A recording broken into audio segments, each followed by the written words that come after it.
एक महिला भक्त वृंदावन से बिहारी जी लेकर अपने घर आई और तभी बाहर से गोलू घर के अंदर आया और माँ से पूछता है कि माँ, यह कौन है? तो मैया ने बोला, ये भगवान है और ये ही हमारे मालिक हैं। अब तो घर में जब भी कोई नई चीज बनती तो सबसे पहले बिहारी जी को भोग लगता।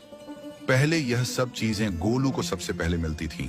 इससे गोलू बहुत चिढ़ने लगा और मन ही मन ठाकुर जी को कोसने लगा। एक दिन गोलू की माँ काम पर जाते समय बोली, गोलू, यमुना जी से मटके में जल भरकर लाना। जब गोलू पानी भरने के लिए जाने लगा तो जाते जाते बिहारी जी को कहने लगा, खाने के लिए तो सबसे पहले तैयार रहते हो, लेकिन काम तो मुझे ही करना पड़ता है। अगर यहाँ रहना है तो काम करो। कहकर गोलू यमुना जी से जल भरने के लिए चल पड़ा। गोलू जब यमुना जी में जल भरने लगा तो उसने देखा कि यमुना जी के अंदर बिहारी जी विराजमान है और कह रहे हैं, ला गोलू, घड़ा हम भर देते हैं। गोलू उनको देखकर हैरान हो गया और बोला, नहीं नहीं, मैं अपने आप भर लूंगा। लेकिन ठाकुर जी ने उसके हाथ से घड़ा ले लिया और भरकर घर ले आए।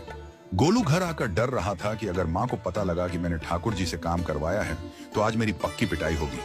माँ ने घर आकर बिहारी जी को गीले कपड़ों में देखा तो एकदम से हैरान हो गई और कहने लगी कि गोलू, ये जरूर तेरी शरारत है, जरूर तूने ही इन पर जल डाला है। गोलू ने अपनी माँ को समझाने का बहुत प्रयास किया, लेकिन माँ ने उसको डांट कर चुप करा दिया और ठाकुर जी के भीगे हुए वस्त्रों को बदलने लगी। अगले दिन जब माँ ने गोलू को अनाज पिसवाने का काम दिया तो बिहारी जी फिर अनाज का कनस्तर ले आए और माँ को ठाकुर जी के वस्त्रों के ऊपर सूखा आटा पड़ा मिला।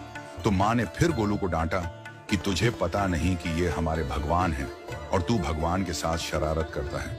आज तूने फिर इनके ऊपर आटा फेंका है। तो गोलू शपथ लेकर कहने लगा, नहीं माँ, मैंने कोई शरारत नहीं करी है। ये तो मेरे हाथ से गेहूं का कनस्तर लेकर खुद पिसवा कर आए हैं। गोलू की माँ आज बहुत गुस्सा हुई। अगले दिन फिर माँ बोली, बेटा गोलू, आज तुम्हारे बाबा बाहर गांव से वापस लौट आएंगे। बस आज का ही काम है, तुम जंगल से थोड़ी लकड़ियां ले आना। गोलू फिर डर गया, कहीं ठाकुर जी फिर मेरे पीछे ना आ जाएं। गोलू ने माँ को बोला कि मैं चला तो जाऊंगा, लेकिन बिहारी जी को समझा लो, वो मेरे पीछे ना आई। उसकी माँ हंसकर बोली, हाँ हाँ समझा दूंगी, तुम जाओ तो सही। गोलू जल्दी जल्दी लकड़ियां लेने जंगल में चला गया और माँ काम पर चली गई। लेकिन उस दिन माँ काम से जल्दी वापस आ गई और देखा बिहारी जी अपनी चौकी पर विराजमान नहीं है। वह तो एकदम से घबरा गई कि कहीं गोलू की शरारत तो नहीं। वह भागी भागी जंगल की तरफ गई। तभी उसने देखा कि गोलू के साथ एक इंसान लकड़ियों को लेकर घर आ रहा है। गोलू की माँ यह देखकर हैरान हो गई कि यह तो बिहारी जी हैं। ये क्या हमारे भगवान हमारा काम कर रहे हैं? इसका अर्थ गोलू ठीक कह रहा था। वह जल्दी जल्दी भागकर ठाकुर जी के पास गई और लकड़ियां उनके हाथ से लेते हुए उनके चरणों में गिरकर रोती हुई बोली, हे बिहारी जी, ये आप क्या कर रहे हो? मुंह गरीब का काम क्यों कर रहे हो? ठाकुर जी मुस्कुराते हुए बोले, हमें तो तेरे बेटे पर बहुत प्यार आता है।